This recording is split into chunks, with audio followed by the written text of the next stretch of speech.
Welcome. This is a hearing to get an update on the security situation on the Korean Peninsula. This morning we have the Office of the Secretary of Defense represented by John Rood, Undersecretary of Defense for Policy, and from the Joint Staff, Lieutenant General David Allvin, who's the Director for Strategy, Plans, and Policy for the J5. Obviously, there are many challenges in the world, but North Korea is one of the more prominent ones. I think it's very appropriate to get an update because we've sort of reached yet another turning point, I believe, in our relationship with North Korea as negotiations appear to have stalled, and there's a definite unpredictability about the immediate future in terms of what North Korea is going to do. And we need to hear from our leadership about what that strategy is going forward. And for my part, containing North Korea is a very worthy objective with the ultimate goal of a denuclearized North Korea.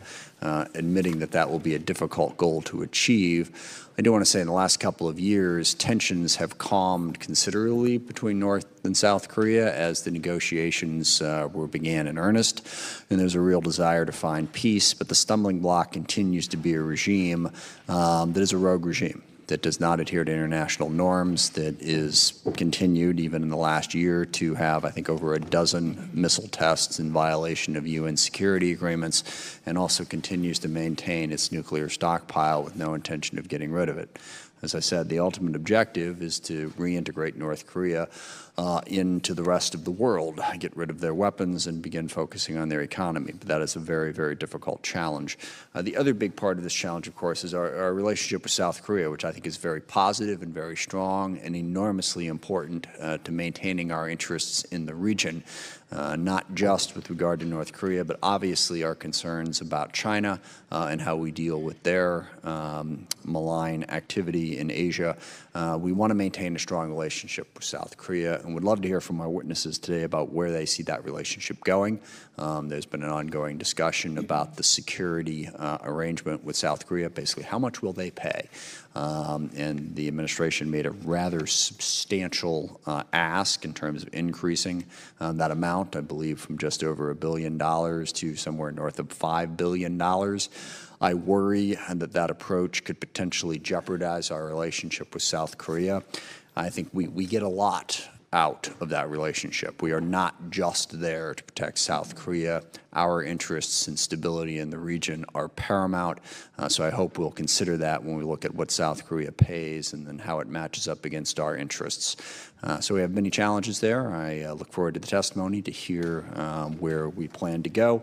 I will note for members that at the conclusion of this, we will have a classified brief upstairs in 2212 if there are questions that go outside the range of what we can discuss in a public setting. And with that, I will yield to the ranking member, Mr. Thornberry, for any opening statement he might have. Thank you, Mr. Chairman, and thank you for holding this hearing. I think it's one of the defining characteristics of our time that we face so many diverse national security threats and challenges all at the same time. And there is no question that a nation like North Korea may try to take advantage of what they perceive as of us being distracted in the Middle East or vice versa. And so keeping our eye on this security challenge is very important. And I believe that we have to be, while the President is trying a number of initiatives, we have to be clear-eyed about the threat that emanates from North Korea, not only against us, but our allies. I want to mention one other thing just briefly, because I believe that every member of this committee takes pride in not only our mission, but our ability to get things done. It was a close-run thing, but for the 58th straight year, we were able to pass and be signed into law by an overwhelming margin. Defense authorization bill last December. I am concerned, however, that what is happening on the floor this week threatens our ability to work together. In 100 years, at least, no party has denied a motion to recommit on a significant issue on the floor. So this week, we're going to vote on life and death, war and peace issues with minimal debate, no amendments, and now, as I understand it, not even a motion to recommit, the last vestige of having an alternative view expressed. Again, it's not happened in 100 years. I think that ought to alarm all of us who care about this institution and care about our ability to work together on behalf of the country's national security. I think we're going to hear a lot about that this week, and I wanted to put it on the radar screen of every member of this committee because, again, we're the exception around here. And it will be harder and harder for us to be insulated from the partisan waves that overwhelm us if something like this takes place. I yield back. Thank you. And just so we're clear, the issues in question did not come out of this committee. I believe those are Foreign Affairs Committee. I'm sorry. Yeah. You're absolutely right, Mr. Yeah. Chairman. This was not your decision or come out of this committee. I just wanted to raise it because I think that the interests of this committee could be affected. Fair enough. Mr. Rood. Well, thank you, Mr. Chairman and Congressman Thornberry. Appreciate the opportunity to testify before the committee today. Lieutenant General Allvin and I have a longer written statement, Mr. Chairman, that I would ask be placed in the record, and we'll summarize. Thank you. North Korea remains a security challenge, and we continue to pursue its denuclearization. By any measure, North Korea poses an ongoing, credible threat to the United States homeland, our allies in South Korea and Japan, in addition to undermining international arms control regimes and engaging in egregious human rights violations and abuses. For DOD, our partnership with the Republic of Korea, or South Korea, is very important. Our goal is to maintain and strengthen our alliance while also transforming it to meet the needs of the future. As you know, the U.S. alliance with the ROK was forged and bonded in blood. Soldiers from the United States with the ROK and many other states of the UN Command answered the call to defend a people they never met in a country they never knew against North Korea's invasion. After the signing of the armistice in 1953, the United States and ROK signed a mutual defense treaty that established an ongoing U.S. commitment to the security of the ROK. This commitment and the security it provided has allowed the ROK to develop into a proud, prosperous, peaceful, democratic state with whom we share many values and goals. In the military domain, the ROK is home to 3 United States-led military commands: the UN Command, which is charged with implementing the armistice; U.S. Forces Korea, a major sub-unified command that administers, trains, and equips the over 28,500 U.S. troops deployed to the peninsula; and the Combined Forces Command, which is the U.S. ROK Combined Fighting Force. We're modernizing and transforming our alliance on a number of fronts. First, we're working to transition wartime operational control from the Combined Forces Command, led by a U.S. officer, to one led by an ROK officer, to meet the requirements necessary to assume operational control during wartime. The ROK is undertaking a major military modernization program. Additionally, the State Department is leading negotiations for the 11th Special Measures Agreement. Looking to the future, we're adapting by investing more robustly in our defense and asking our partners and allies, particularly our wealthy ones, to shoulder a larger share of the burden of maintaining peace, security, and stability. Though we're engaged in tough negotiations on the Special Measures Agreement, we remain committed to reaching a mutually beneficial and equitable agreement that will strengthen our alliance and our combined defense. Let me speak about readiness for a moment. The U.S. ROK alliance is both broad and deep, built not only on common security concerns, but also political, military, and economic ties and our values between our people. The alliance is best displayed in 2 phrases. One, we go together, and the other, fight tonight. It remains our goal to maintain a strong and ready force to enable the diplomatic space that's necessary for diplomacy to succeed. The President's North Korea strategy is multifaceted. The U.S. government is working across the spectrum of national power with the aim of complete denuclearization of North Korea.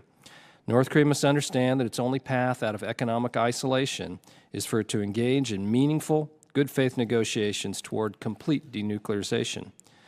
DOD's role is to provide a credible force and to field the capabilities necessary to include that the U.S. is always negotiating from a position of strength.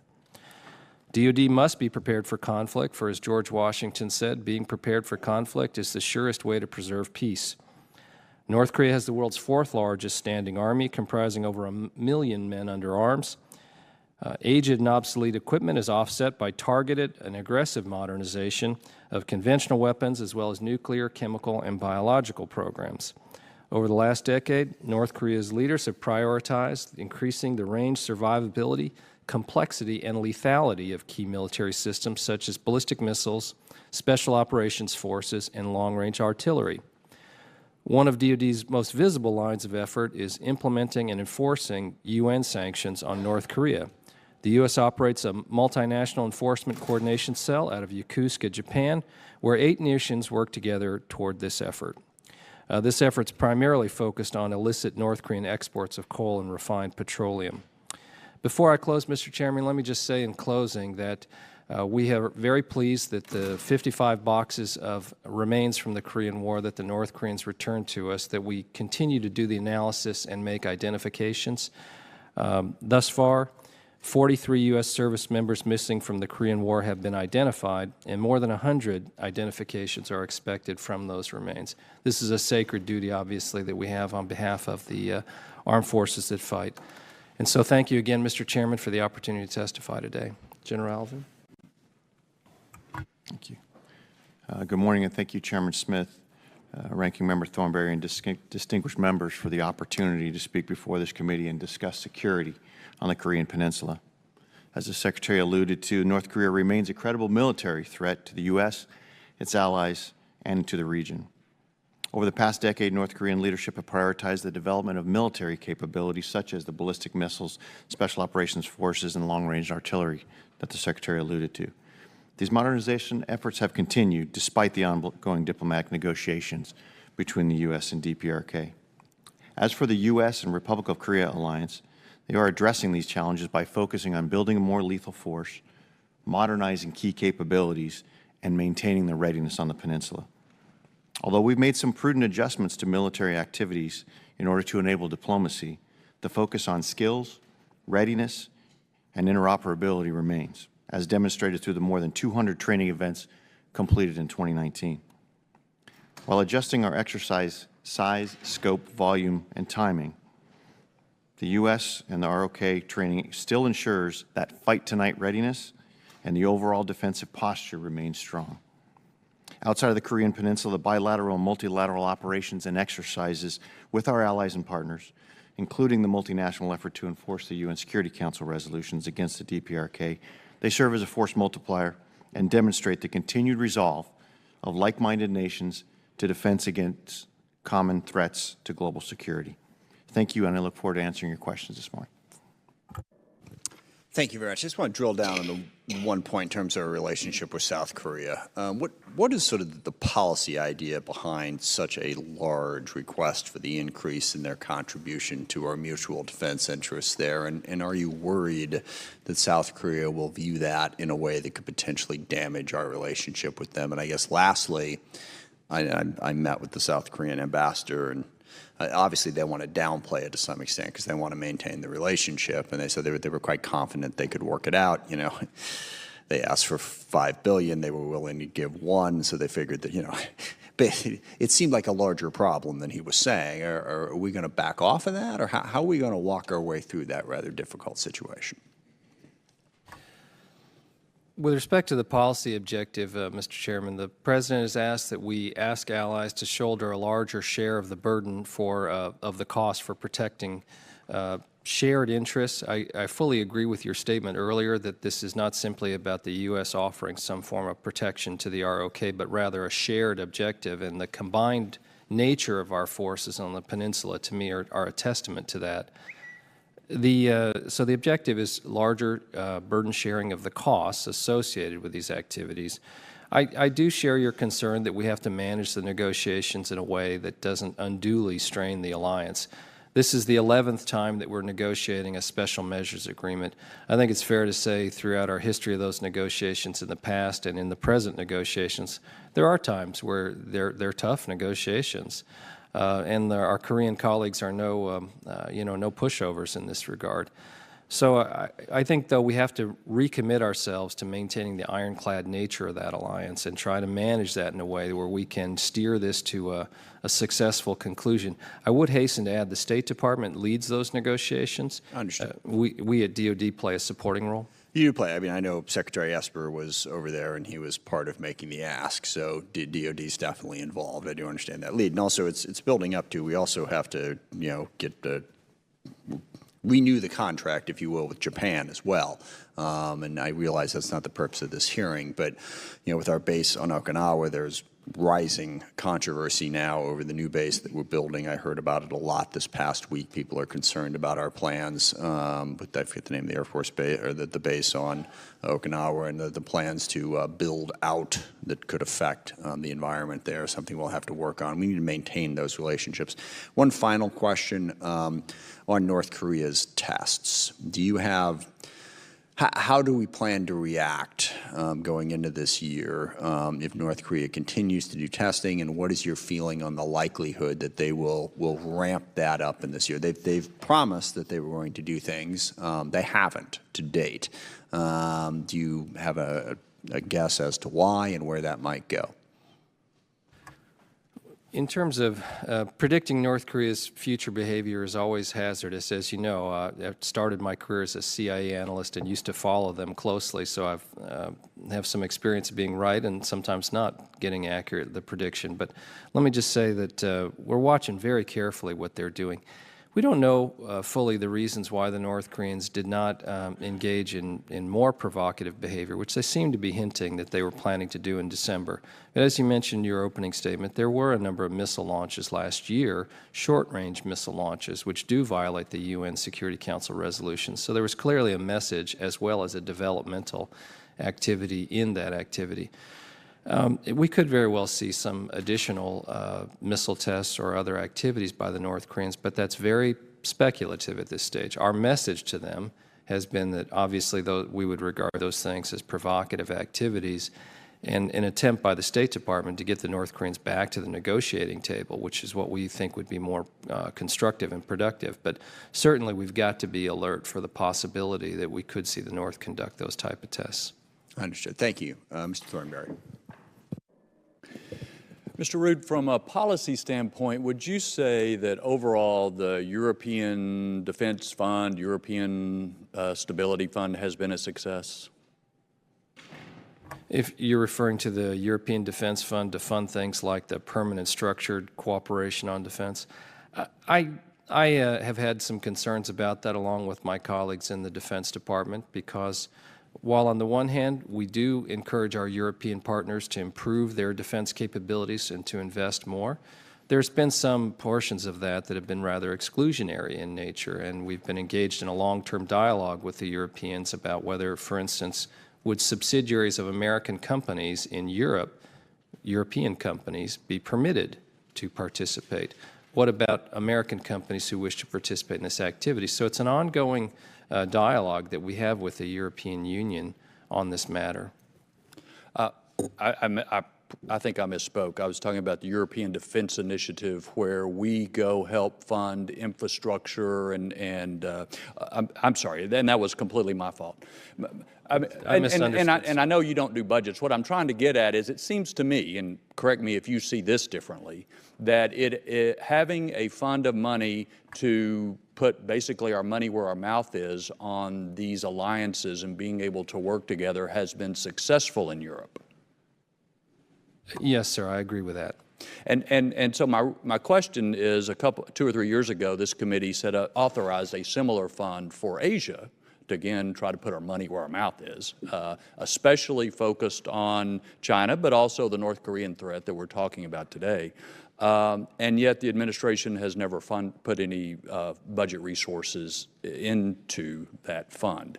And I know you don't do budgets, but I am trying to understand why we are missing this opportunity to convey to allies, partners, you know, and people we want to work with, that we can come to you and develop a greater capability to defend you from missile attack or to do some other things posed by the North Korean threat. I believe the fund you're referring to is the Maritime Security Initiative Fund. No, sir, this is Indo-Pacific Stability Initiative. Okay, yes, I'm tracking with you now, sir. Sorry to be slow on the uptake this morning. I'm pausing it.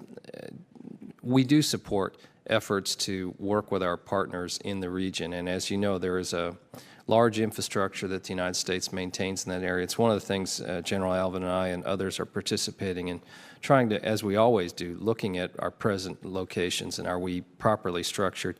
Working with partners to invest in that area is a priority.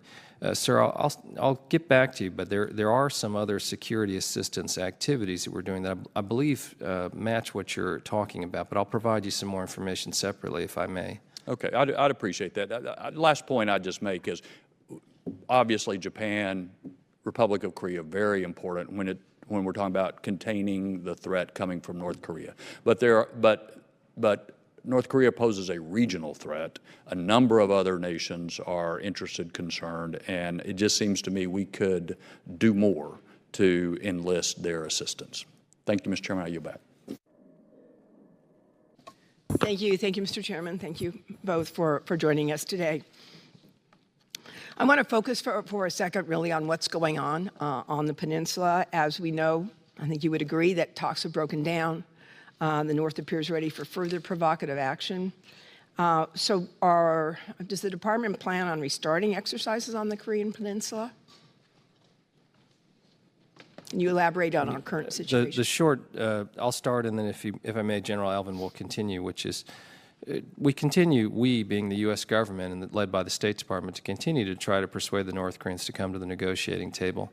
To the pace of those negotiations and when Kim Jong-un has engaged with the president or his subordinates with other officials has not always followed, as you know, a very predictable sort of measured pace. And so we continue to stay after that, and that is our aim. We do need to maintain our readiness, and that is something that General Allvin can speak to, and that is part of the plan. Thank you, Mr. Secretary. I agree with the Secretary, and that this really needs to be folded into a larger negotiation piece, but from the Joint Force perspective, your point is spot on. We need to ensure that we maintain our readiness. And so General Abrams, who's the commander on the ground there, has been creative and ensured that of the roughly 307 training events that are traditionally woven into larger exercises through varying the size, scope, volume, and timing of them, they were able to execute over 88% of those actual activities. And so by doing it in a manner that offers some room for negotiation and for diplomacy and the show of good faith, while at the same time ensuring the minimum effective readiness for our forces, as well as the Republic of Korea forces, because we're obviously doing this together and ensuring operability, his assessment is that we still have the readiness required to be able to respond to any aggression. And we think as long as we're holding up that end of the bargain as far as the joint force, then it does allow for whatever waxing and waning that the rest of the government would do for. Does it send a message, though? I mean, we've been training on the Korean Peninsula for forever. And so, you know, that's what we're funding, and that's what sends a clear message, I think. So that's why I'm just wondering, is it a real, it may be a substitute, and it may be one that's practical at the moment, but I'm also interested in what our plans are. Then how do we get back to that? How do we continue to make sure that we're actually doing the training where it has the most impact? I think the short answer is that we are still maintaining the readiness required. We're trying to do that in support of the whole of government approach that will allow the negotiations to continue and give us some more leverage at the table, saying we've done this, but always making sure that we have the readiness. Are there certain conditions under which we would begin that again, though? I mean, in earnest, so that again is the focus. I would have to refer you to General Abrams and the Indo-PACOM commander, as well as the chairman and the secretary. But I think in general, as long as we maintain the foundational readiness, as it is a part of a whole of government approach, we as a minimum have to ensure our readiness, and we're doing that right now. In terms of the operating concern around verified denuclearization of North Korea, do we think it's still possible to achieve that? We do, although I will say from personal experience, early in my career, I supported negotiations, for example, for the 1994 agreed framework through Republican and Democratic administrations over a long period of time. This has been an objective of ours. I don't think we should give up on that objective. I don't think that we should accept North Korea as a nuclear power and move on or something. I think that is a central concern of ours, and it's a large concern, not only North Korea's possession of nuclear weapons and what that means, but the possibility they might proliferate them. So I understand implied in your remarks is this is a substantial challenge. On that I would agree, but nonetheless I think it's one that we should take on still. From the point of view of negotiations as well, how much weight do we put into the fact that Kim Jong-un and other members of the Kim family have just demonstrated that they're going to continue to commit atrocities? And how do we square that with rejoining the community of nations? It would be a very difficult challenge, but it's the hand that we're offering them at this stage. And to be sure, the North Korean brand of socialism and communism is the most virulent one that's really been pursued around the world. And even in a historical sense, if you think about the human rights treatment of their own people, how severe that has been. So starting from that standpoint, we won't be alone, though, in this regard. The ROK, as the chairman mentioned, is a very strong partner in that respect. We also have others, Japan and other nations that would join us. I'm sorry, the gentlelady's time has expired. Mr. Rogers. Thank you, Mr. Chairman. How confident are you that the ISR assets we have in the peninsula are sufficient to meet the threat capabilities there? General Allvin may have more to add, but we certainly feature that in our planning, and that is a large-scale activity because, as you well know, in a closed society like that, without very many people who visit the North, as well as, frankly, they're very protective of their information, and so counterintelligence capabilities by the DPRK are quite noteworthy, and so we do rely on standoff ISR for a substantial understanding. But General, so we do think that we have resources devoted that are adequate to that, but you may want to add. No, I associate myself with the Secretary's remarks here, and that it truly ISR, as this committee and most throughout Congress understand, is one of the things that comes up every year. We always want to know, since the dawn of warfare, we always want to know more information so we can deter the war that, and if eventually we have to fight it, we can actually prevail in it. As we look at the distribution of ISR across the entire globe, and that's really how this plays out. Given the resources that we have, we try and distribute them and make them dynamic enough in a way to where they can serve several threats, not only the North Korean threat, but those posed by China, revanchist Russia, et cetera, et cetera. So I do believe that, and again, what I believe is interesting, but the gentleman on the ground, General Abrams, who's responsible for this, I think would associate with this, and that they do have sufficient to maintain adequate visibility. Like everything else, we'd always want more, but they believe that they have the sufficient ISR to maintain situational awareness sufficient to the threat. How confident are y'all that our troops in both Japan and Korea are adequately protected with the current missile defense capabilities or architecture that we have in place? That's another area where, in an ideal world, having greater capabilities would be desirable. When we look at the progression of the threat, clearly the North Koreans and the North Korean missile program have not stood still, and I know how closely you follow this, Congressman. That threat has increased in a noteworthy way, and so one of the challenges for us is to continue in our program planning to have sufficient resources devoted, and the readiness of things such as our Patriot Force high enough. That's a very high demand asset around the world. There are lots of competing demands for them, and so But we live in a budget-constrained world, and so the debates we have inside the Pentagon in the budget season, principally last fall, can get pretty intense around this, and that's always one of the push and pull items. That'd be how much do we place there versus all the other areas competing for funds. Given the Chinese reaction to our basing of the THAAD in the Korean Peninsula, has that affected in any way our ability to protect our troops there?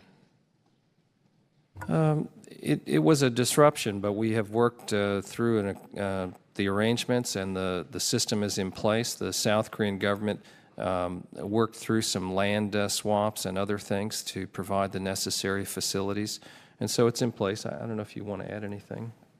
I would say from the context of its ability to protect the forces, it certainly is an uplift to be able to, the situations that were worked through policy and the rest of the government and back and forth with the Republic of Korea were certainly successful enough to ensure, as the Secretary said, those capabilities remain, and they are definitely an uplift with respect to protection of the forces in the region.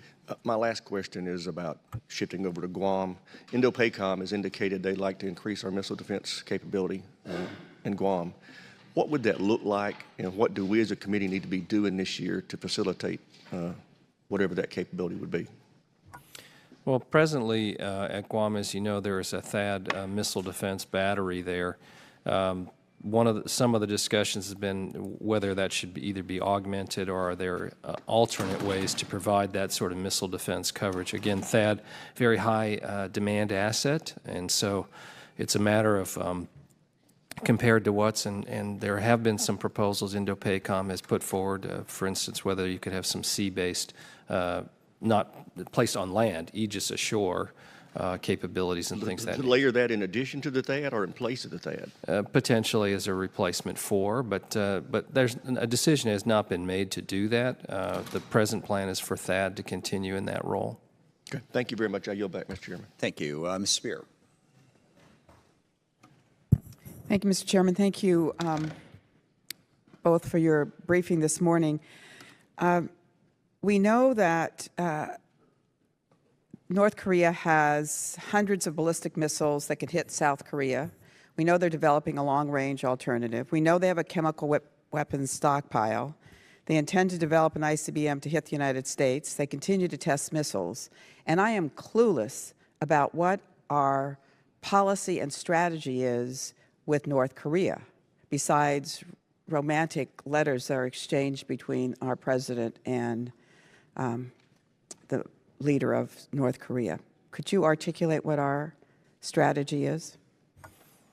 Well, first, it's to deter aggression by North Korea, which we do through a variety of means. As you know, we maintain a missile defense system, and this committee, of course, authorizes those activities and the funding for that.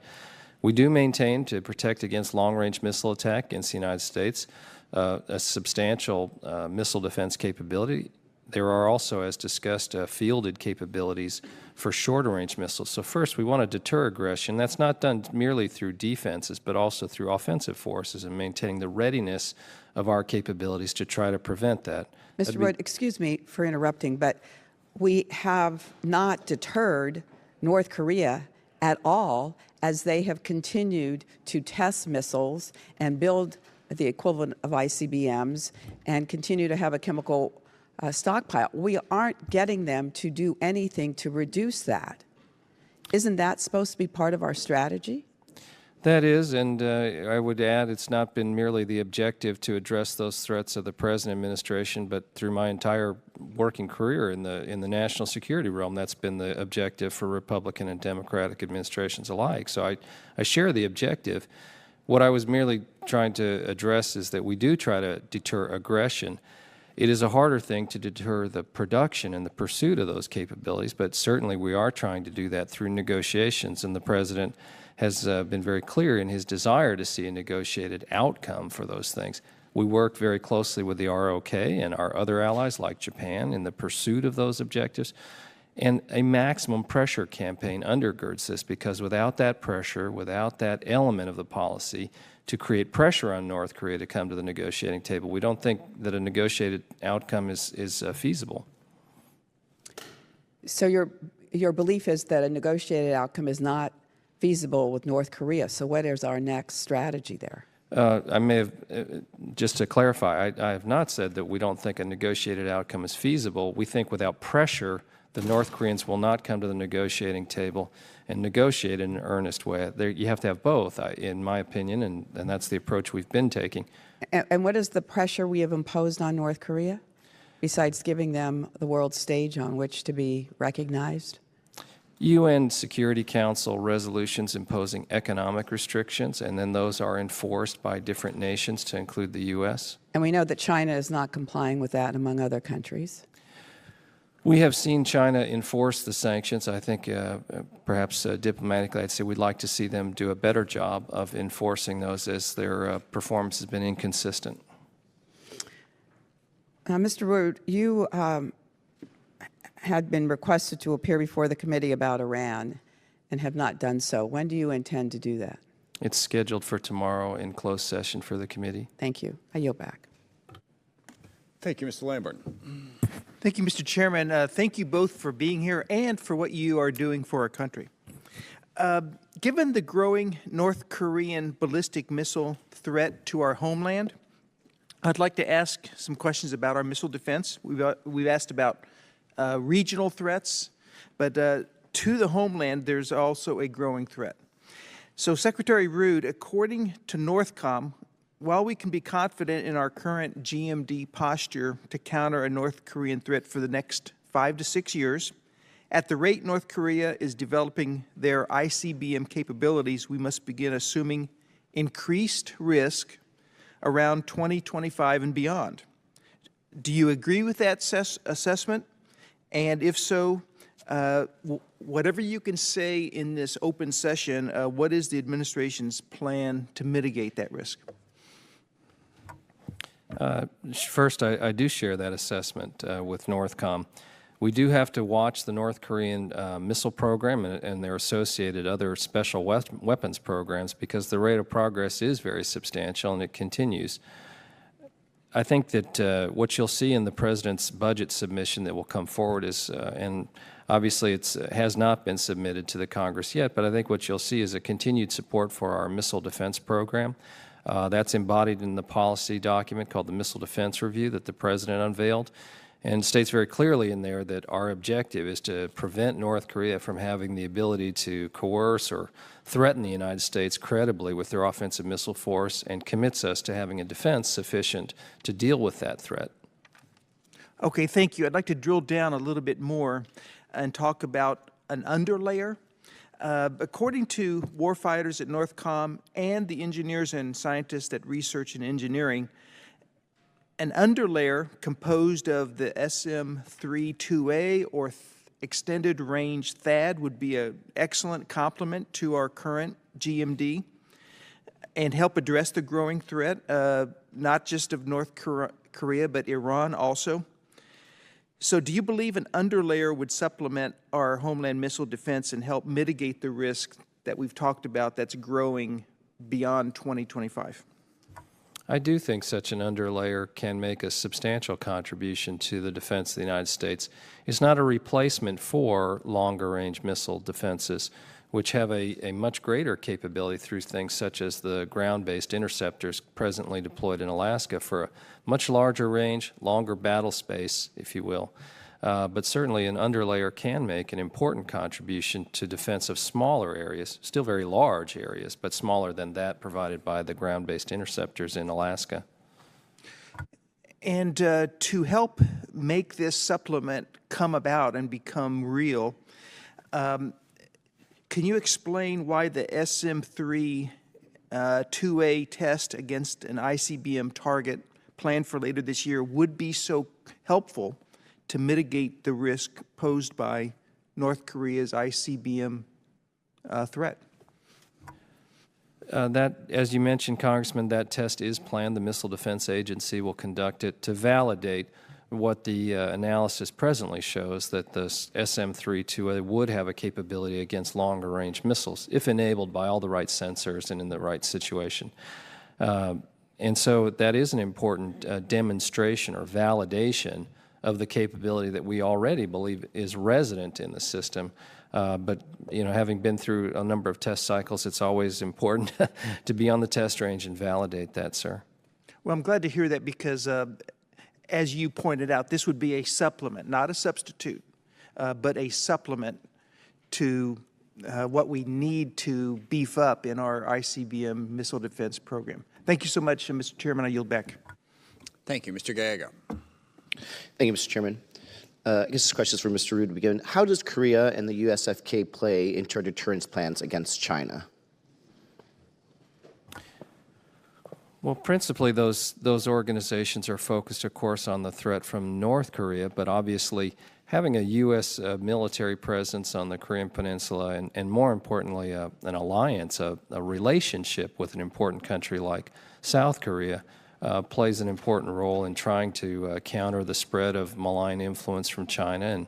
And it just in general, having more allies committed to the same type of values is quite important as we enter a long-term competition with China. So we can certainly say that the 30,000 American troops we have there provide a deterrence to China then, in addition to, obviously, a deterrence to North Korea. Their principal role is not oriented towards China or a set of military plans to counter China's advancement. They're really more focused on the North Korean threat. But secondarily, obviously, having this kind of military relationship with the Republic of Korea is quite important in its own regard for our influence with respect to China. Okay. I'm troubled that our special measures agreement negotiators appear to be focused on the cost of our presence in Korea, not the value of our mutually beneficial alliance. What is the policy strategy for articulating the value of the alliance within the administration? Well, I agree with you that the alliance is very important. This has been a foundation of our defense strategy in that region, and I think we in the Defense Department are very committed to maintaining that the quality of that relationship. We have pointed out to our ROK allies that we consider our alliance commitments to be ironclad, that this is an area, and as we say, and it's not just a saying the Koreans use, we also say we go together in terms of our approach. And so the special measures agreement negotiations led by the State Department, the objective is to have a more equitable, a larger share of the burden of the costs borne by the South Koreans. But certainly we don't want that to undermine the value of the alliance. And just to continue following up, what are the ramifications of the special measures agreement expiring in the coming weeks, and how do these possible steps affect our strategic planning going forward? Well, one of the issues is, of course, there are thousands of employees that are provided and funded by the South Korean government who come to our U.S. military bases and provide many of the services and functions. And so if an agreement is not reached, the funding for those people would begin to dry up, and we would have to see furloughs, which obviously has an effect on base operations, to state the blinding flash the obvious. And so we're concerned about that. We're monitoring that quite closely. We've been through this before in previous rounds. This is the 11th special measures agreement. They have been tough negotiations at times in the past, and so the real solution is we've got to, as allies, hammer this out and get a durable agreement going forward. Thank you, Mr. Rood. General Allvin, I've had conversations with USFK and PACOM about munition stocks around the Indo-PACOM AOR. What is the current state of our munition stocks in theater right now? Congressman, if I could maybe take the balance of that into the closed session. That's fine. But I would say in general, as often comes up in the budget requests, obviously munitions continue to be highlighted. I would say that across the globe, we always try and balance the distribution of those munitions across the globe consistent with the threat. So as munitions move into or out of the Indo-PACOM theater, into other theaters, those decisions are taken with the full gravity that they imply, and that is with the consultation of all the combatant commanders, of the Joint Chiefs, of the Chairman as he proposes to the Secretary, to be able to balance the best distribution of those based on indications and warnings, the elevation and waxing and waning of threat. So I would say that distribution is something, given the scarcity and importance of all those munitions in a global threat environment, that is constantly revisited, and it'll be different this week than it will be in a month from now. Thank you. Yield back my time. Thank you. Ms. Hartzler. Thank you, Mr. Chairman. In your testimony, Mr. Rood, you talk about how North Korea is modernizing their conventional weapons as well as nuclear, chemical, biological, and you say over the past decades they prioritize increasing the range, survivability, complexity, and lethality. I was just wondering, what is the role, or do you see any role in Iran helping them with these modernization efforts? We have not seen Iran providing noteworthy assistance to the DPRK in that regard. Okay, that's good. General Allvin, I wanted to visit with you about some specific capabilities. I had the opportunity to visit the South Korean Peninsula a couple of years ago. I was very interested to visit with the 8th Army. Of course, I represent Fort Leonard Wood, which is the home to the Army's Engineer School. And I was very interested in the presentation they presented there about the subterranean fighting, which may be a reality if we were ever to get into a conflict with North Korea. And there was some concerns with those missions at the time. Obviously, a very, very dangerous mission. We hope and pray we never have to do it. But what are we doing to improve the subterranean training and ensure readiness for fighting in that type of environment? And what is your level of confidence in our current ability to fight in a subterranean environment? And basically, are we prepared? Congresswoman, this probably won't be the last time today, but you probably do have me at an information disadvantage of this, so if I could take that for the record, because I'm not fully witting of all of the depth and breadth of the challenges there, and I wouldn't want to speculate without giving you a better, more fulsome answer. So if I could take that for the record, I'd appreciate that. Sure. That's an important question, so I look forward to receiving that. Thank you very much. I wanted to ask some questions about China. Some of my colleagues have asked similar questions, but just overall, what is the department's assessment of the North Koreans' current relations with both China and Russia? The North Koreans enjoy a closer relationship with China than with Russia, but both they maintain friendly relations with. With respect to their relations with China, we obviously don't know all the insights, and that waxes and wanes depending on a variety of factors from what we can assess. But the nation that North Korea depends on most for their economic well-being, for their assistance, is China. The nation on earth with the greatest influence is China, by far. And so one of the constant areas of discussion between the United States government and the Chinese government is about the degree to which they are prepared to use that influence in Beijing towards what they say is a shared objective. But we have a long history on North Korea, as you know, with China from being on opposite sides of the Korean War. And so we sometimes see those questions differently based on that history and also a different perspective. But from our point of view, they maintain a rather close, from what we can tell, generally positive relationship in China with North Korea. So Representative Speer alluded to it, but as far as the economic sanctions, that is our main lever right now. We're trying to use against them to get them to come to the bargaining table. China is such a key to that. How much are they helping with that, or how much are they undermining the sanctions? China has helped in the sense that they do enforce the UN Security Council sanctions on North Korea.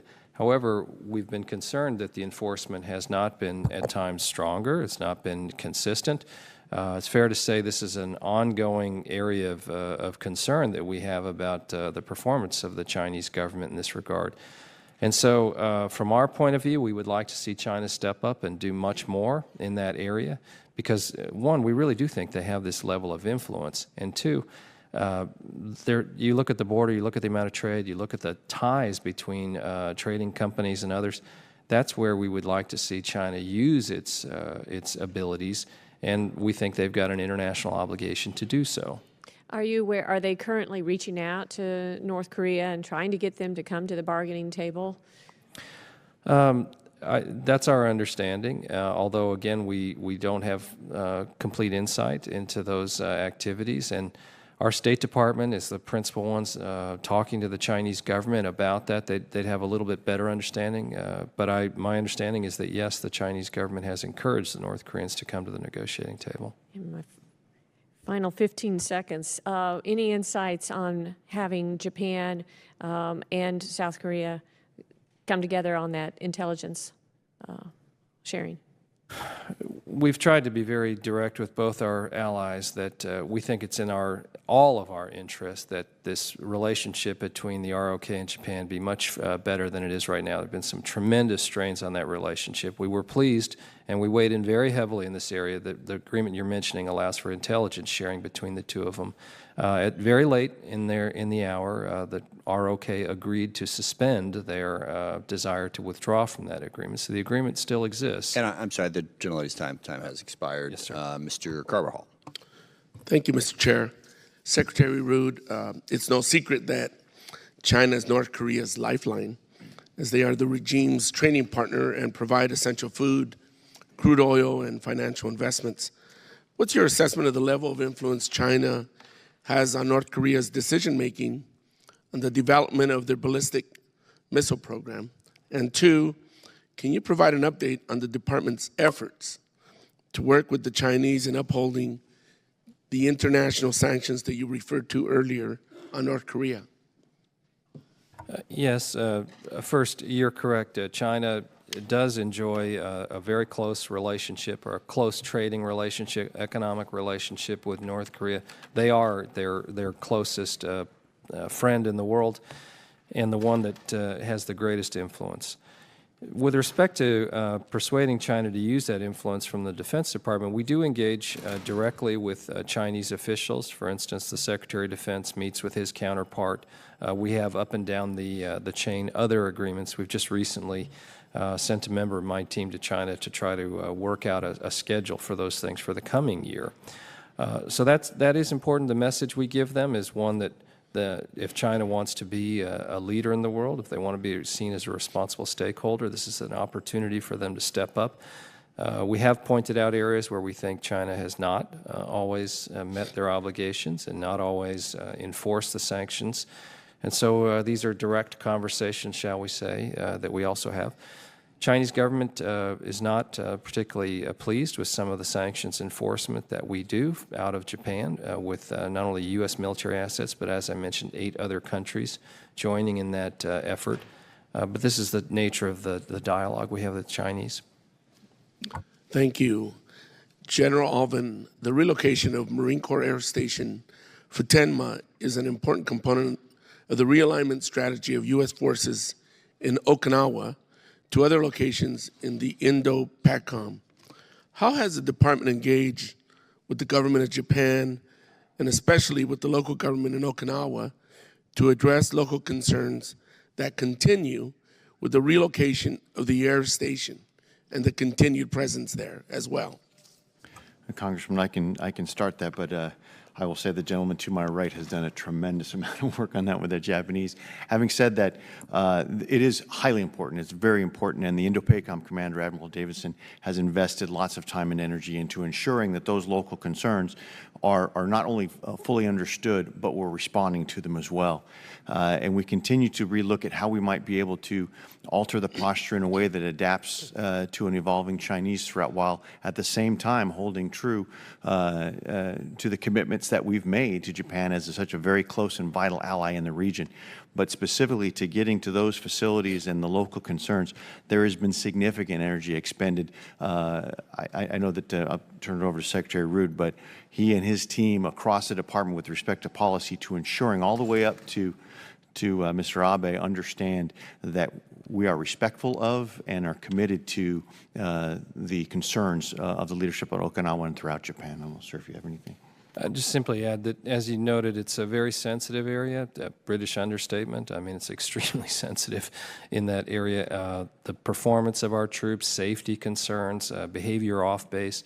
So there's a whole number of ways, and we work very closely with the government of Japan in pursuit of that. And as mentioned by one of your colleagues, there is substantial construction underway on things like the Futenma replacement facility that would allow us to adjust our posture to something we think is more sustainable. And we've reached agreements with the government of Japan with respect to future plans and the activities there. But it's a very sensitive area, and we try to take that quite seriously. Thank you. Mr. Chair, I yield back. Thank you. The gentleman's time is up. Mr. Scott? Thank you, Madam Chair. Gentlemen, thank you for being here today. And 4 years ago, this committee was addressed by some of our military leaders under then President Obama prior to the election. And those military leaders are still with the current administration. They advised us that the situation in North Korea would come to a head under the next administration, no matter who was elected president. And so I'm thankful that while some might want to question President Trump's negotiating style, I'm glad that coming to a head didn't mean going to war in North Korea. I do want to mention, while I have you, General Allvin, that I read the article from Lieutenant General Wesley, where he was quoted as expressing concerns about the command and control aspect of new platforms that the Air Force is offering. And while we talk about ISR and the need for ISR on that peninsula, ISR in and of itself doesn't do a whole lot of good without the command and control aspect. And I'm extremely concerned about the lack of progress with command and control, the command and control aspect of ABMS. So I'll just mention that while I have you here. My question for both of you gets to President Moon's transition, his goal of transitioning wartime operational control to South Korean military forces by 2022, which seems to me to be a very short timeline. There's some agreed upon benchmarks that seem to be moving slowly. South Korea currently, as has been discussed, bears only approximately a third of the cost associated with stationing U.S. forces on the Korean Peninsula. I certainly think that it's reasonable to ask that a larger share of the fiscal cost of a country's security than a third be borne by them. But for both of you, do you see a push to transition the operational control by 2022 as realistic based on the current ROK defense investments? And can you describe the future state of U.S. force employment in the Korean Peninsula if operational control is fully transitioned to the Republic of Korea leadership?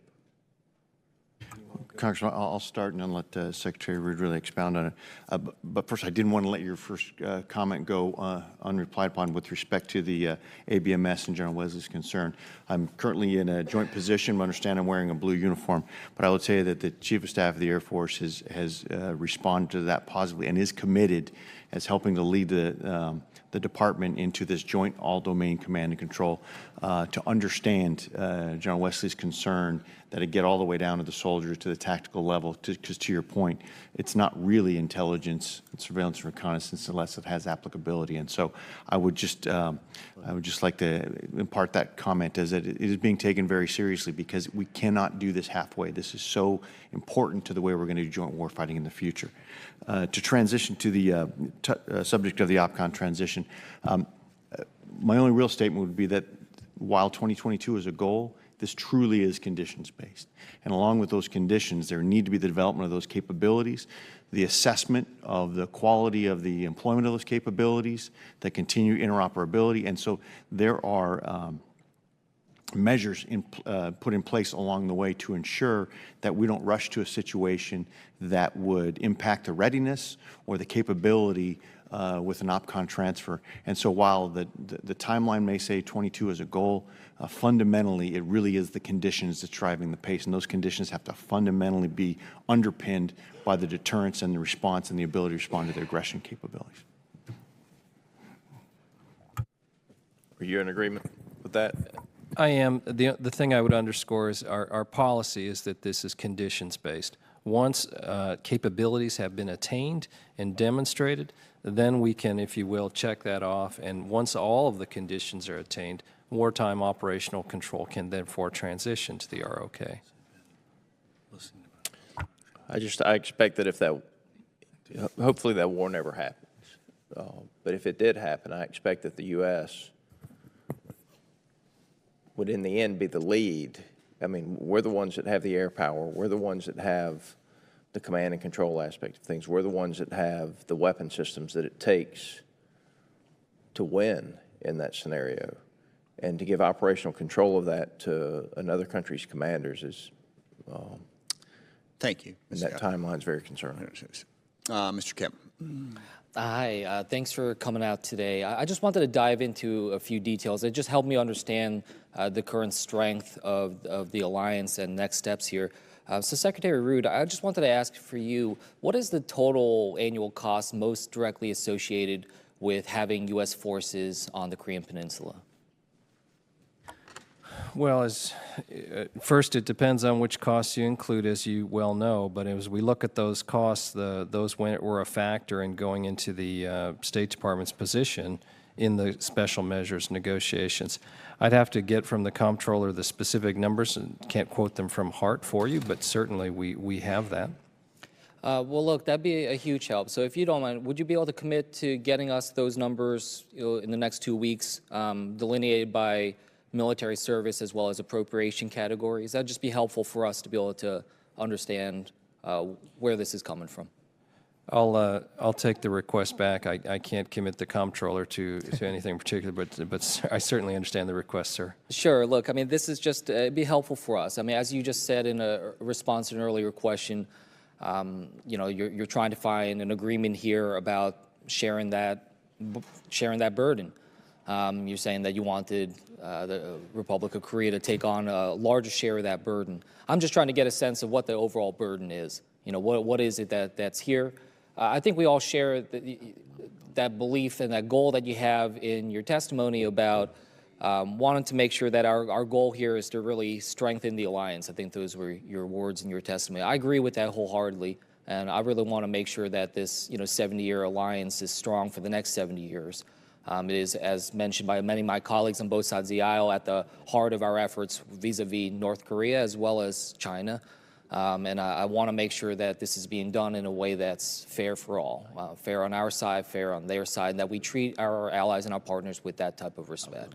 So I'm just trying to get a better sense of that, and it'd be helpful for me to be able to understand the State Department's negotiations as well as what the Defense Department shared with the State Department in terms of what that larger burden is. So look forward to hearing back from you on that, and I'll yield back the balance of my time. The brief response I'd just add is that obviously the State Department leads the negotiations and the negotiating strategy, but we do try to impress on our colleagues there just the importance of this alliance, and it's a combined force in wartime. It's not the U.S. fights over here and the ROK fights over there, or the way we've organized ourselves requires us to be to have this interoperability and beyond interoperability to be able to fight together, and so. Foundational that is the agreements that we reach as to our presence on the Korean Peninsula and how we're going to be allowed to operate, and of course things like burden sharing. And burden sharing doesn't come just down to dollars and cents. Obviously, the Koreans have a very large commitment that they make to the funding of their armed forces, to the size of their armed forces, to the capabilities they procure.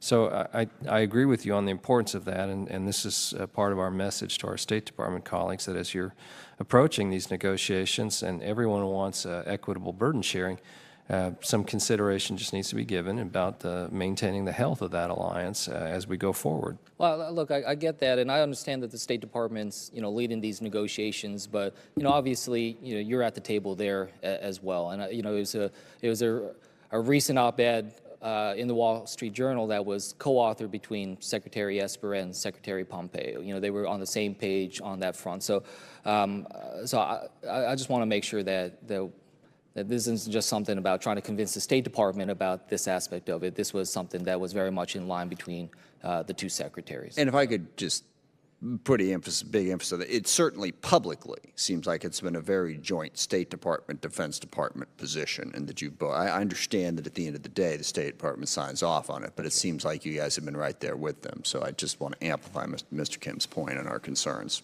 We're partnered, and ultimately, not just the State Department ourselves, but the National Security Council and the President have formed up a position, a unified position that we're pursuing. Yes, sir.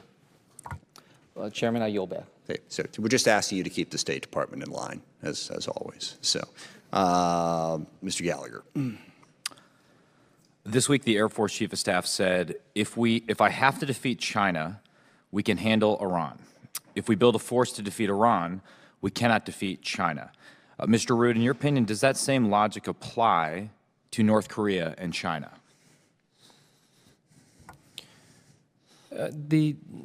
We have to have a force that can do many different capabilities. I will say the long-term threat that we're most concerned about is the threat from China, and followed by Russia. In the near term, perhaps Russia is more lethal, but North Korea is not going away, and as mentioned earlier in the hearing, these different activities can occur simultaneously, and we're witnessing that today. So actually, this tour of mine in the Pentagon as compared to one when I was there 16, 17 years ago, that's one of the things I feel every day is the degree to which this highly dynamic, highly concerning security situation, that there are a number of big actors and pulls on us that can occur at the same time. So if I could paraphrase that, it seems you're suggesting we have to be able to do both. We have to have the ability that not to be completely occupied with one thing at a time, but to have the ability to look at other areas of the world as well, if that's what you mean. I think we have to have a force that's capable of that, yes. And that's the question we'll confront on this committee over the next year is how can DOD do both well? How can we confront two regional hazards with a fight tonight posture versus 15-year or longer competitions with China and Russia while the Defense Department budget flatlines for 2021? I would suggest that that's impossible if it indeed flatlines, and we'll have to make very tough decisions about how to increase and build upon the progress we've had in the last 3 years. Secondly, it's reported that we've deferred or canceled about 13 exercises with South Korean partners as part of negotiations with Kim Jong-un. In your opinion, Mr. Rood, what is the impact of the lost training opportunities on the U.S. And ROK capabilities to deal with North Korea as a result of those canceled training exercises? In support of diplomacy, there have been some adjustments, as mentioned, to our training and exercise program. General Allvin went through and can cite some of the statistics about how the U.S. Forces Korea commander is assessing the impact, and he's really the one that needs to make the value judgment about readiness and how it's been impacted. But certainly we have made some of those adjustments, I would say, to try to create the right conditions in support of our colleagues at the State Department in the diplomacy. Do you want to add on the readiness? I would just agree with the Secretary in that qualitatively it's an easy statement to make that obviously if you do less activities, then there is some degree of lesser value they can get out of the fewer activities. However, General Abrams' reasoned judgment and his staff's analysis of the risk associated with those, with the remaining activities they were able to accomplish, the way they were able to alter them in terms of size, scope, and volume and timing, his assessment is they still believe that they are able to maintain that level of readiness. So it's like I said, qualitatively you can say the more is always better, it seems like. But as long as you can retain your ability to have that deterrence value and the confidence in your ability to be able to respond to aggression, yet while making room, successful or non-successful, that's not our job in the military, making room for potential diplomatic breakthroughs or shows of good faith in other elements of government, then that I think is a responsible thing, and General Abrams believes that we can still. And then quickly, Undersecretary Rood, how you describe, you referenced this briefly in your testimony, what was the nature of the economic coercion that China used against the Republic of Korea during the THAAD decision, and do you expect them to use a similar form of economic coercion as other allies in the region make difficult decisions about basing and interoperability with us? What we observed China do with respect to Korea's some slowdowns in trade, punishments in sort of the ability of Korean companies to operate in China itself, a range of those activities where it certainly appeared very coercive towards the Koreans. Koreans didn't flag throughout that, as you know, and we presently have THAAD deployed in the Republic of Korea, which is a testament to the strength of the alliance that they also see the benefit to that. In terms of your question whether China might use similar tactics with others, it's possible. Certainly we have tried to discourage them from that kind of activity. But unfortunately, as one of the tools of sort of Chinese statecraft, we do see them using economic coercion, not just with respect to basing of U.S. military facilities, but for a whole range of activities around the world. My time has expired. Thank you. Ms. Horn. Thank you. Thank you, gentlemen, for being with us today. And we're addressing some incredibly important and complex issues. Following up on my colleague, Mr. Kim's conversations that relate to cost sharing, but turning our attention to our troops and to the readiness of our deployed troops in this region. As one of our major allies with South Korea, we have 28,500 troops in the region, and their presence, of course, I think has been vital to ensuring that we're continuing to address this volatile area and situation. What I'd like to ask about is an update on the readiness of these troops and the future challenges of the regional forward deployed troops in this area. Yeah, Congresswoman, I couldn't agree more with the emphasis on readiness. That really is the key. And as the Defense Department, the Joint Force as a whole, looks to support the overall administration and whole of government approach, that readiness has to underpin that. And so as I previously mentioned, when taken at its core level, there were activities that were planned that were seen to be critical to enable the readiness. They used to be packaged differently, and they used to be put together in time, space differently, but through some creative reconfiguration, et cetera, General Abrams, along with his ROK counterpart, because these are exercises that are largely done together, of the 309 planned activities, they still completed 273 of them. And that was sufficient in General Abrams' mind and in the mind of the CFC together, that was sufficient to retain the required readiness while at the same time presenting the baseline to at least enable some of the diplomatic off-ramp opportunities through that sort of open hand to North Korea to exist. So it's always unclear whether that's going to be the thing that helps the negotiations piece, but bottom line, just know that General Abrams, if he felt like he was not being able to achieve the readiness to accomplish the mission for which he was assigned, he would certainly come up voicing. We'd be hearing about that. Following up on that, facing North Korea, which has one of the most significant number of their troops forward deployed in that area, just want to reiterate the importance of ensuring that we invest in the readiness and the preparedness while also exploring these other options. And to that end, Secretary Rood, I'd like to follow up on the other options about addressing North Korea's continued progress and seeking of increasing nuclear options.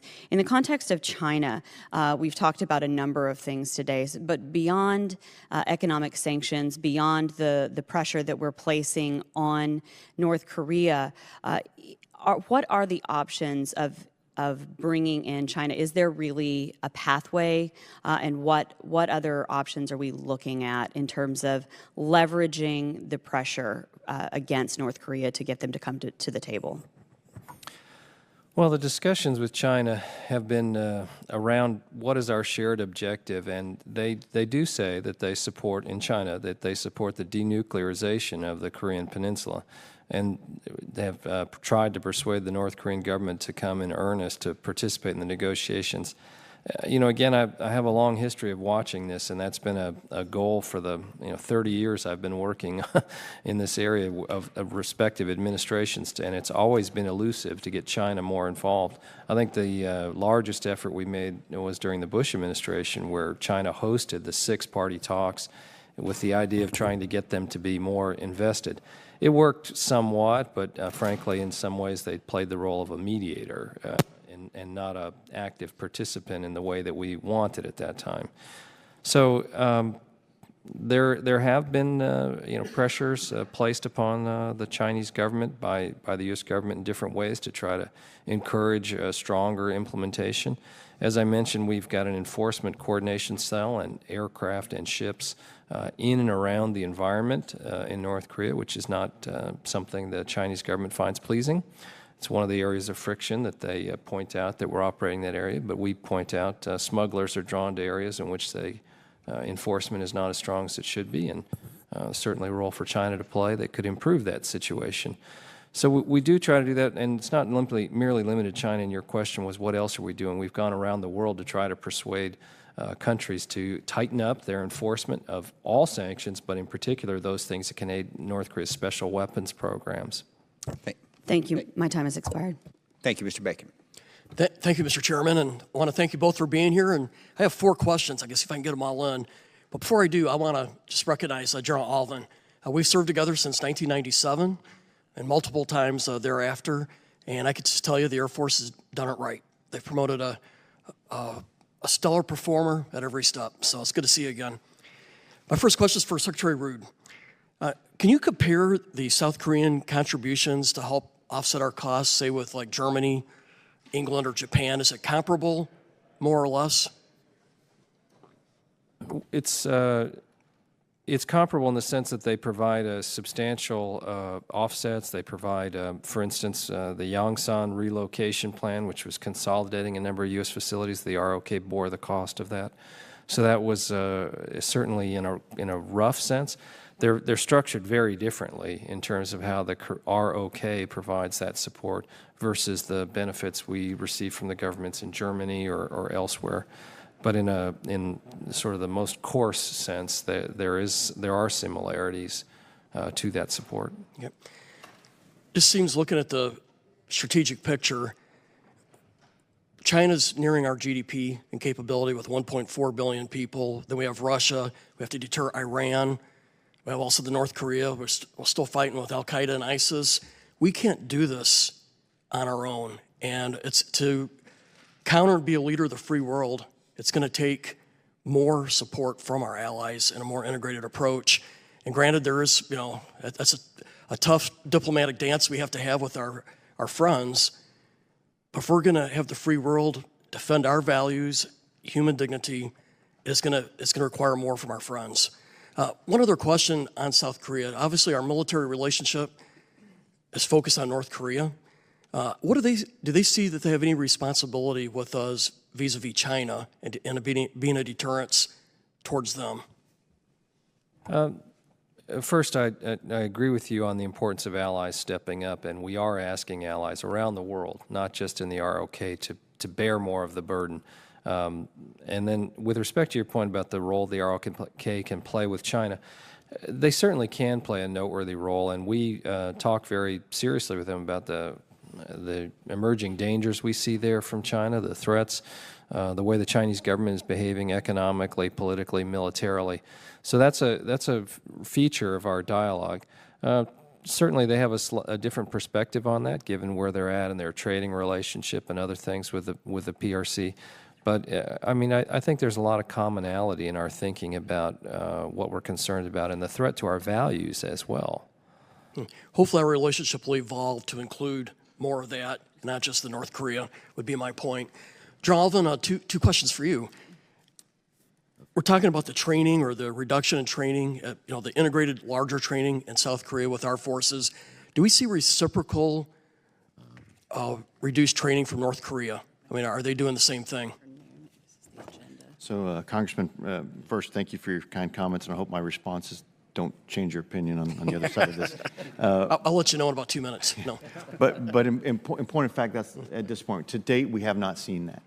We have not seen that. So obviously the return on investment that we're looking for, perhaps a reciprocation, that it hasn't been an appreciable amount, which is why whatever level we continue at, we want to ensure we don't go any further below the readiness. So while the payoff isn't what we'd like, the cost is worth the burden that we bear in trying to enable other negotiations. So I would recommend to the administration to say if we're going to do a continued reduction in large training, the North Koreans should reciprocate. That should be a part of our back and forth negotiating with Kim Jong-un, it would appear to me.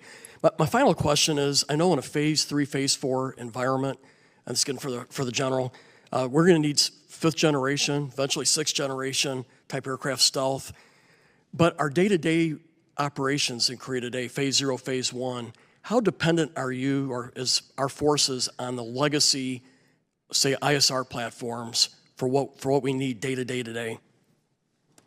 That's unfortunately a more complex question than for 30 seconds, but your point is really spot on, Congressman, in that today we are maximizing what we have with respect to the, as we call the legacy ISR systems. I think as we start to talk about evolving to 5th generation and 6th generation sensors and shooters with respect to lethality, if we don't match that with creative ways in the way that we conduct our ISR in a way that will match the speed of war going forward, we will be beyond the power curve. So when we think about speed, lethality, 5th generation, 6th generation, it can't just be with a pointy nosed aircraft, if you will.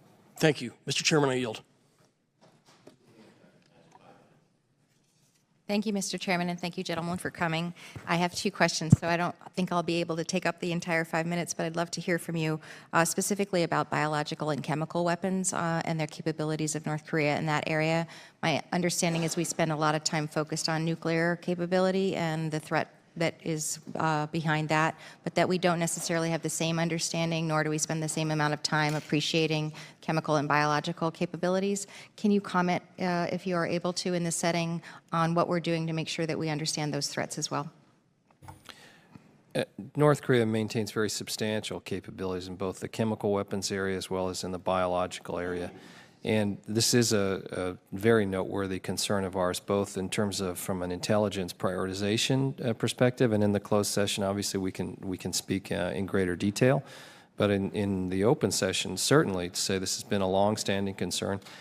It's a concern about the capability it could and the effect it could have on U.S. and South Korean or other responding nations, because, and that's something we try to train for, exercise for, appropriate protective gear. And in the biological area, obviously, the concern is, as we're seeing with the coronavirus, what begins in one place can rapidly move to others. And so but it's emblematic of the type of regime we're dealing with. That these are the type of capabilities that we've worked through a series of agreements around the world with friendly nations to abolish, but it hasn't taken. Thank you. General, do you have anything to add? I would love to ask those same kinds of questions in the closed setting as well, and understand if there's anything that we should be doing, and do have not only a concern about chemical and biological weapons, but also, as you mentioned, chemical and biological issues of disease that we have no intention of thinking about from a military perspective. My second question has to do with what appears to be an open source evidence of 2 tests that were conducted on 7 December and 13 December. Commercial satellite imagery appears to reveal that this happened on the Sohai satellite imagery as evidence that this happened. I know that you can't confirm that this has happened, but I'm curious what your thoughts are on what the implications would be for our future relationships and future negotiations if this in fact did happen. And the tests you're referring to, potential missile tests? Yes, exactly, sir. Yeah. Certainly, when we look at what the DPRK or North Korea is doing in the missile area, we remain concerned about progress in their missile program. Last year, they did conduct a number of tests of short-range ballistic missiles, so flight tests. That's prohibited by the UN Security Council resolutions, but clearly the North Koreans had a message in mind with those tests. And we've received the message. In case anyone's watching in Pyongyang, no need to send it again. We got the message. But those things are concerning, and we need to have the appropriate defenses in place, the capabilities. We have to have the force that's trained and equipped to handle that with the aim of deterring it and, if necessary, defeating it. And it's not merely through defenses. Obviously, offenses would play a role in responding to such an attack. So we have to monitor that. We also go through a number of steps where we support the State Department and others to try to choke off supplies of the technology that could aid that sort of progression of North Korea's missile program. There's a variety of international regimes and activities. We work with suppliers around the world to try to impede the flow to North Korea.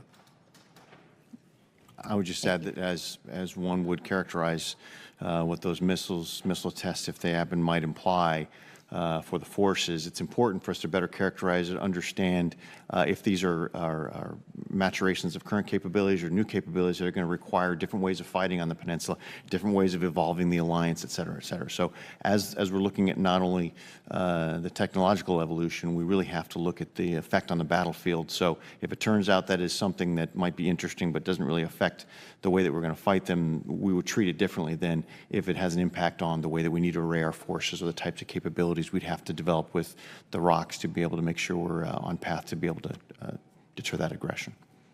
Thank you, and I do look forward to the closed session and having follow-on conversations on these issues. I yield back the balance of my time. Thank you. And actually, if I could take the temperature of the remaining members of the room, one idea is that we simply go ahead and move upstairs now. So of the people who are left here who have questions, is there anyone here who really wants to ask it in public versus in classified, or would it be more useful to get up to the classified session more early? So let me ask the question this way. Show of hands, how many members want to ask questions in this public setting as opposed to the, okay. Is it okay if we take those 4? That would be a little out of order, and then move up. Or, yeah, it's an unfair question to ask. All right, given that there are 4, we'll have to keep plowing ahead here, and we'll go from there. Mr. Banks. Thank you, Mr. Chairman. I'll make it quick. China is the #1 trade partner of both North Korea and South Korea. I have concerns about China's economic influence in South Korea, especially in the field of telecommunications. Last week, I introduced H.R. 5661 to reduce intelligence sharing with countries that use Huawei as part of their 5G national security networks. Mr. Rood, should the United States be concerned with the security of South Korea's telecommunications and intelligence sharing networks? I share your concern about the pedigree and the sort of security that comes with Huawei installed equipment. It's one of the areas where the Chinese government works with their state-owned companies in ways that we find concerning. And so we are trying to warn our allies against having unsecure activities in their networks. And it's an area of ongoing dialogue, not just with the ROK, but with others. And so if a trusted partner were to do that, one of the concerns we would have is the security of the information that we provide, and is it continuing to be safeguarded? Should we have specific concerns about the ROK? If they were to proceed with the installation is of there, those type of... any evidence that they are proceeding to look at Huawei as a part of their security network? We don't have the concern that those things have been in place yet, but obviously it's one of the concerns we have is various telecommunications providers considering the installation of that type of equipment. And so, short answer to your question, we have a concern. However, that concern has not manifested itself in a way that, with the installation of the equipment in a way that's problematic. Okay, fair enough. As Congresswoman Hartzler also discussed earlier, in April 2019, South Korea withdrew from the intelligence sharing pacts between Japan and South Korea amidst trading concerns. After heavy U.S. pressure, South Korea agreed to delay its withdrawal from the agreement in November of 2019. General Allvin, has the eroded relationship between the ROK and Japan resulted in operational challenges for our forces? And have there been any specific instances of a failure to share critical intelligence between South Korea, Japan, and the United States in the last year? Congressman, the short answer to that is no, there really hasn't been any. However, from the military to military side, we do understand that having that relationship between the Republic of Korea and Japan is important. However, we still maintain the intelligence sharing that we would need to maintain our collective situation awareness. So I would characterize it as not had any deleterious military effects. But we are pleased to see, as Secretary Rood mentioned, that the Republic of Korea did suspend their withdrawal from it. So the idea that this can continue is still something that we're very pleased to see. Okay. The United Nations has documented North Korea's efforts to evade sanctions, including ship-to-ship transfers of oil and coal in the waters off China and Russia's coast. In June of 2019, North Korean vessels were photographed performing illegal ship-to-ship transfers of sanctioned goods. Subsequently, the U.S. Treasury was able to designate multiple individuals and international corporations on their sanctioned entities list. General, what are we doing with our international partners to continue to tackle these illicit actions and enforce our sanctions on North Korea? Congressman, I think we can maybe go into a little bit more depth in the closed session, but in general, the Secretary Rood mentioned, this enforcement coordination cell. This actually translates them into the military. It's a total of us plus 8 additional countries that are working together to enforce the sanctions, and that includes sharing the information with respect to those illicit ship-to-ship transfers, how we might be able to work together to garner the information, to get to the sources of those, to put pressure on, and or at some point perhaps even interdict those shipments. As we've seen, as a result, the North Koreans continue to amend and change their approaches, but they have become somewhat effective, but we continue to apply pressure, not only with us, but with this 8-member coalition, if you will. Very good. Thank you. I yield back.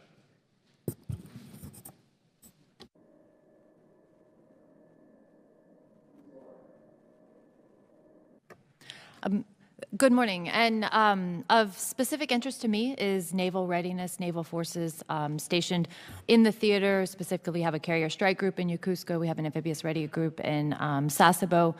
And it's been a great concern of mine over recent months that aircraft carrier readiness has not been on par for responding to a contingency within this region. I was wondering if you could comment on that. Was there any alternative planning done at the point when we could not, or when in the future we might not be able to meet our carrier response times to respond to a conflict in this theater? Congresswoman, I believe the expert on that would probably have to reside more with the service itself. However, to reiterate, really it's a response I made earlier, is those concerns are voiced, they are considered when looking at the global repositioning of assets, the global utilization of those assets in the context of evolving contingency or emerging crises.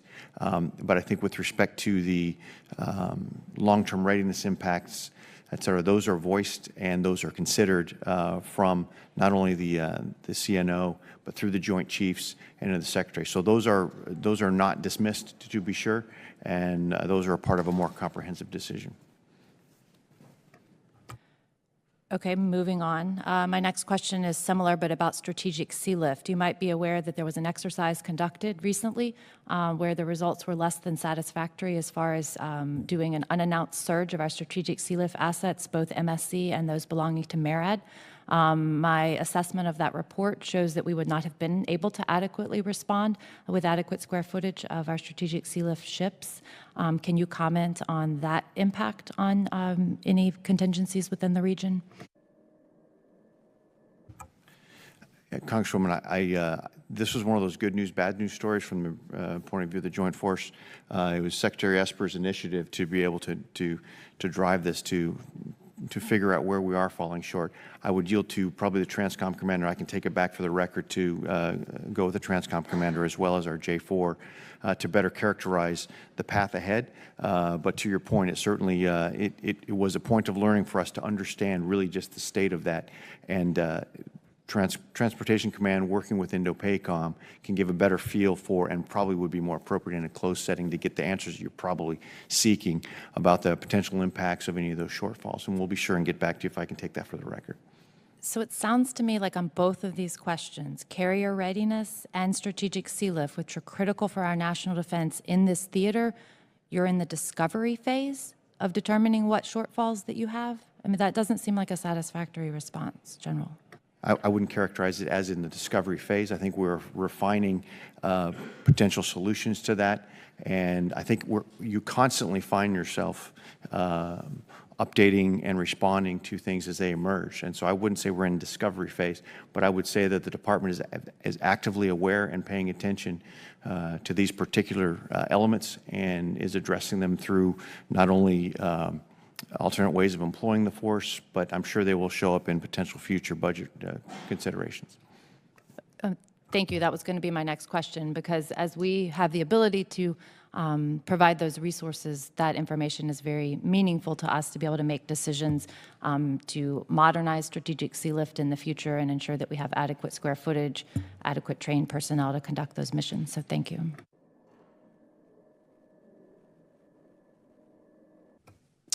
Thank you. A couple things. I'm going to get to Mr. Mitchell next. We're going to be done with the open portion of the session at 11:50.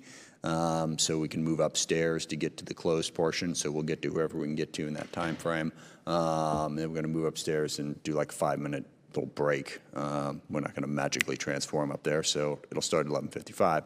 Mr. Mitchell. Thank you, Mr. Chair, and I will work on being brief. A couple of questions for you. Our basis, most elementary objective with North Korea is to prevent the proliferation of nuclear capability to other areas, to have them export that capability. You probably can't answer in any great detail in this setting, but I think you can answer. Is any evidence, any assessment we have that North Korea is engaged in that at this point in time? North Korea has a long track record of proliferation of military capabilities to include ballistic missiles to a variety of countries. And so it's a pattern, if you will, and a profile that they fit as a proliferator that causes us real concern.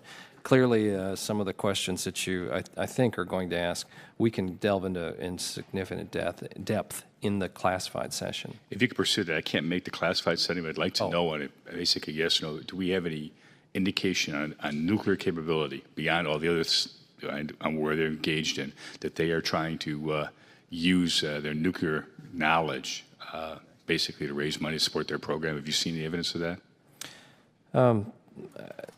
You know, again, in the past, there have been some things, you know, and again, I'm trying to sort out in my mind what I can say in public, but certainly the North Koreans have engaged in some proliferation behavior in the past in this area. But at present, we're not seeing them engage in nuclear proliferation. If you could share that with the committees, I can get it from staff or other members in a closed setting. I won't be able to make it, but I would appreciate that. I think it's useful information as we look up through the objectives we have with North Korea, is to try to at least keep them from not spreading that further and creating greater risks in the world. Yes, sir. A parallel question, a little differently from Mr. Gallagher. You'll find in this committee we've got a lot of perspectives. The continuing budget growth long-term in defense is literally not sustainable. And I was impressed with the comment out of the Marines planning guidance, where he started talking about investments, where we invest in, how we make those decisions. Do we expect any feedback from the Marines first in terms of what their changing priorities will be and how it is? Do we expect any, is there any timing on that you're aware of?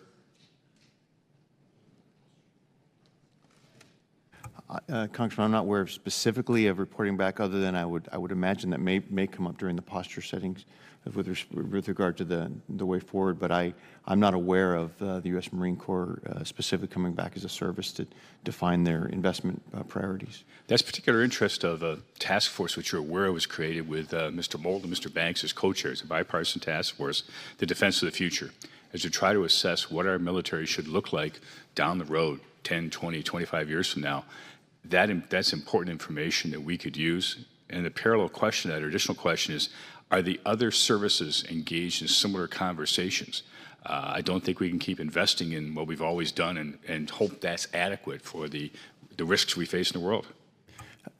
Congressman, to that point, absolutely other services are, and to really expound upon that point, it's not just that each of the services need to do that, but if they do it individually without a coherent, synthesizing joint warfighting concept, then we're really missing the boat on that. And the department recognizes that. There's some significant work being done within the department to be able to wrap the heads around exactly how we take all that significant work which is being done by all the services, because to your point, sir, everyone understands that doing things the way that we have done is not only not sustainable, but it may not be relevant for the strategic environment within which we may have to fight. Well, as much feedback as you folks have about that, I understand the Pentagon's time frames may be a little different than the world over here, but our task force has a limited time frame in which we function and are supposed to put out a report.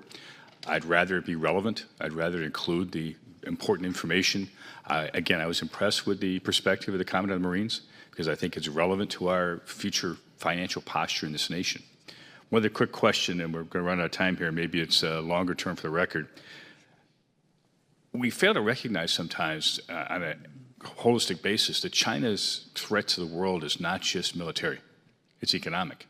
They couple the two arm in arm, yet somehow this nation fails to adequately address that.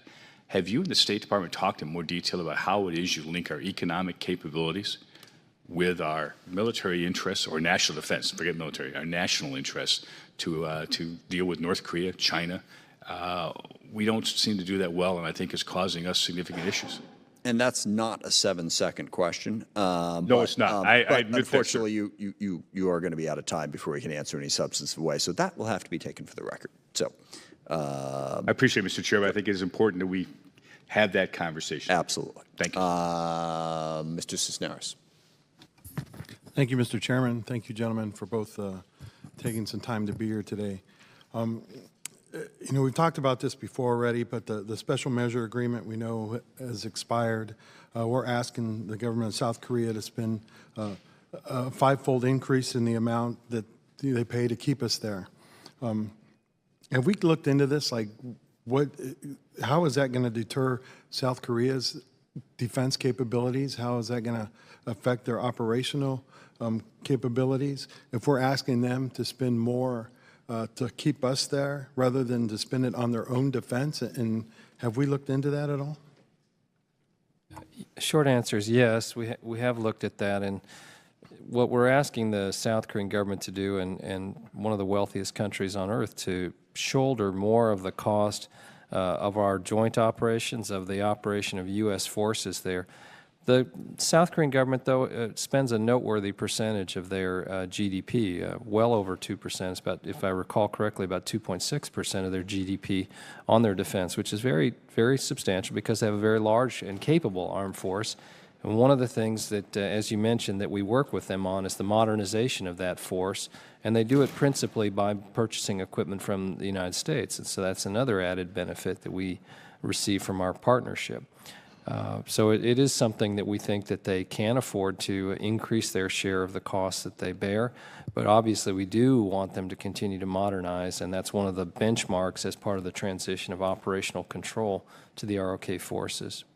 Well, you know, some would argue that their economy is struggling and it is becoming harder for them, and to ask them to continue to modernize their force while at the same time to pay us 5 times more to keep us there is something they may not be able to do.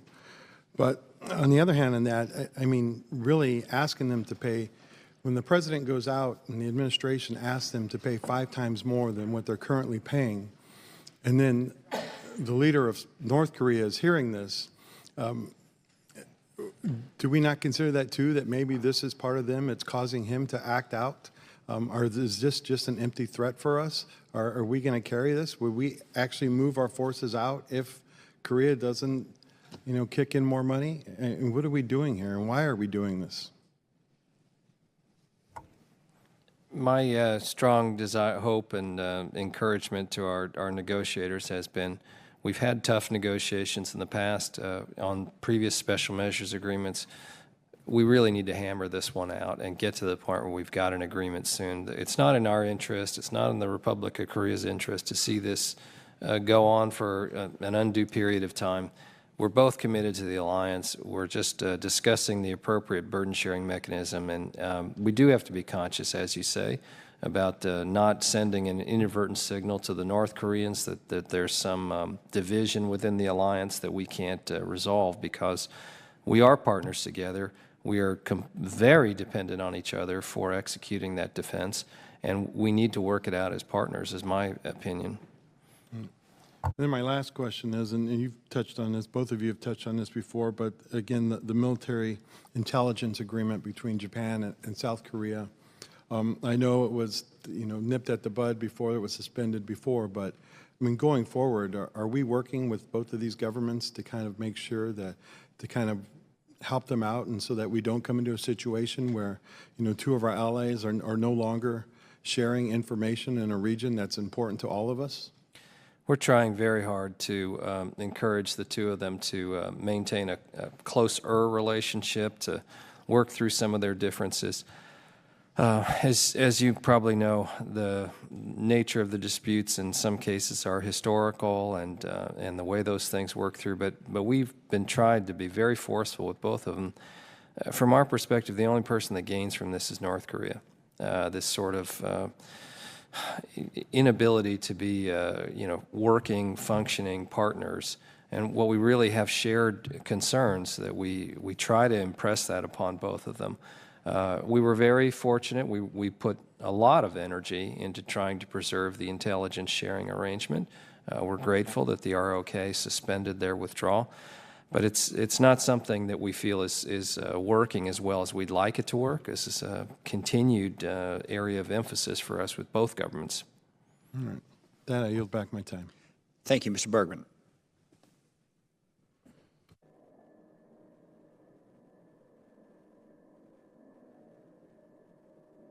Mr. Khanna.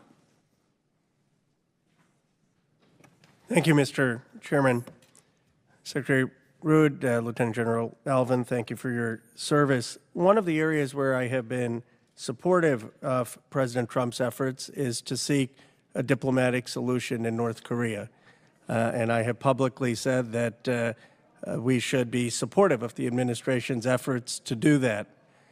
My understanding from Chung In-moon, who's a senior advisor to President Moon, is that President Moon and Chung In-moon would strongly encourage a peace declaration between the United States and North Korea as a first step. Now, I understand that we can't remove sanctions or take other actions before North Korea denuclearizes, but even President Trump has said that there seems no harm to have a peace declaration. And this Congress passed in the NDAA a resolution encouraging the president to do that. In fact, the president has said that he didn't understand why that we're still at a war with North Korea, and then most Americans would find that very perplexing. My understanding is that the president made this commitment to have this peace declaration, and then John Bolton basically torpedoed it. I'm hopeful, given the current circumstances, that that may incentivize the president even more to follow through on going with the peace agreement. But my question to you is there any harm in having a formal peace declaration with North Korea, especially considering President Moon and others in South Korea want this, and they have the biggest risk of action from North Korea? As you mentioned, the 1953 armistice simply brought a cessation to the hostilities. It's not a long-term peace agreement, and it is something that the ROK government has sought, and previous administrations and the present administration in the United States would like to see a long-term peace agreement with North Korea. I think our view has been we have sought to negotiate those type of activities with the North Koreans, and this would be, another subject of the negotiations that could be worked out with the North. I would agree with you that that's desirable. We clearly have been in a state without a long-term agreement. The armistice was not intended to survive decade after decade after decade, and so if something like that could be negotiated with the North Koreans, I think that'd be in our interest. But could we make the first move? My understanding of what happened is that the president actually said, let's have a peace declaration. We can do the negotiation afterwards. Then you have to take steps to reduce your nuclear weapons to denuclearize, and only then would we consider reduction of joint military exercises or reduction of sanctions. And that was the president's approach. And then he got pushed back by John Bolton and Secretary Pompeo, and Kim Jong-un thought that there was a commitment we would at least have a peace agreement. My sense is the president's instincts were far better on this than his advisors, and the question is there any possibility that we could, as a good faith gesture, have a peace agreement, and then we can negotiate on the rest? I'd have to consult with Secretary Pompeo as to his current thinking on that. He takes the lead role in that sort of tactical decision about when the United States would be willing to make offers to those kinds of agreements with the North Koreans. But from the Defense Department perspective, again, if something like that could be negotiated with the North Koreans, we would see that as being a beneficial thing. Obviously, you need the other party, other parties involved to participate. You mentioned the South Koreans, but certainly the North Koreans would have to be, in my view, a willing participant and come to the table to work that out. Well, I appreciate anything you can do on the issue. Thank you. Oh, thank you. Thank you. Okay, we will move upstairs, so we'll be taking a brief, 6-minute break to move into 2212 and proceed with classified session. Thank you very much.